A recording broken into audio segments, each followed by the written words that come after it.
God has finally remembered Zimbabwe. Inini ndinoitwa Martin Zimoto.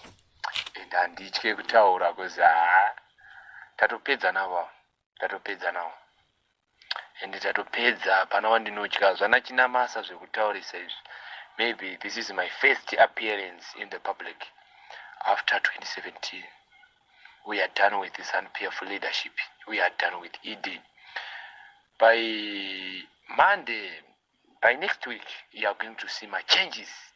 And next week, ichange iri viki ichapisa.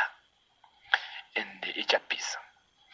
We urge you kune vakura vachembera vaya garai mudzimba musafambe. We urge you kune vachemberesesa mugarai mudzimba vakazvitakura garai mudzimba vechidiki vana vechikoro ngavasaende kuchikoro. We want to deal with the real problem in Zimbabwe. We want to deal with the real problem. The problems we have, we don't have my economic problems. We don't have any social problems, but the problem is one, ED. We want to solve that ED. We want to solve that equation development. That equation development, that's the only equation yatinofana kunge tichibvisa tobva tairamba tobva tairasa. So inini ndiri kutaura now, ndataura kuti we are done, and we are done. We are going to lead you until we are there. Takashandidzana navava nguva yaMugabe for so long, hapana chatisingazive. Zimbabwe changamukai. Vari muzanu vachona vatorambawo cabinet yekupi inoiswa hama chete ndeyekupi. What type of this cabinet? That is stupid. But hapana kana ari kutaura kana ari kusumudza musoro. Kufa. Tyai Mwari.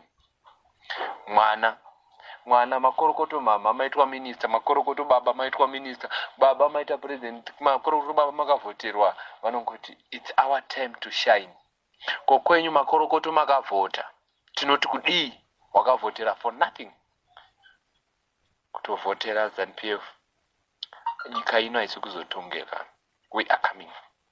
And tinokumbirisawo kuti vechidiki vanogona kumhanya noita sei. Monday is the day. We are coming. We are coming. And we will be there ku State House. Zimbabwe inyika yedu. Ai Martin Zimoto.